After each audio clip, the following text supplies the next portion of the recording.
इगतपुरी तालुक्याचे भूमिपुत्र डॉक्टर श्रीराम लहामटे यांची उपमुख्यमंत्री अजितदादा पवार यांनी राष्ट्रवादी प्रदेश आदिवासी राज्य उपाध्यक्षपदी निवड केल्यानं न्यूज 7 मराठीच्या वतीनं त्यांचा शाल पुष्पगुच्छ देऊन सत्कार करण्यात आला। या प्रसंगी डॉक्टर श्रीराम लहामटे यांनी आपला मनोगत व्यक्त केला।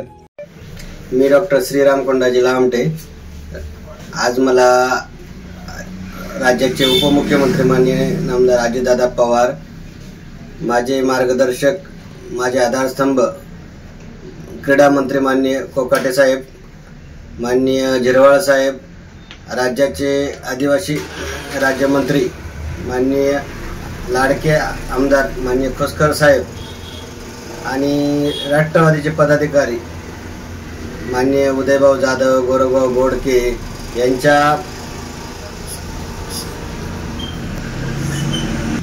यांच्या मार्गदर्शनाखाली आज मला राष्ट्रवादी काँग्रेसचं प्रदेश उपाध्यक्षपद मिळालं। त्याबद्दल मी या सगळ्यांचं आभार मानतो, आनंद व्यक्त करतो। पण मी गेल्या 20 वर्षापासून राष्ट्रवादीचा एक निष्ठावान कार्यकर्ता म्हणून काम करत आहे। राष्ट्रवादीच्या तालुका उपाध्यक्ष पदापासून तर डॉक्टरशेठ तालुका अध्यक्ष, राष्ट्रवादी काँग्रेसचा नाशिक जिल्हा अध्यक्ष आदिवासी विभाग आणि आज राज्य उपाध्यक्षपद या पदापर्यंत पोहोचलोय। मी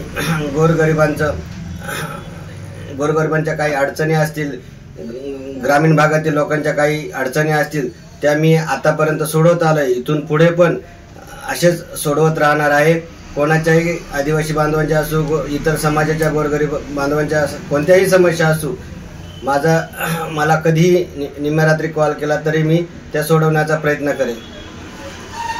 राजू देवळेकर, न्यूज 7 मराठी, इगतपुरी।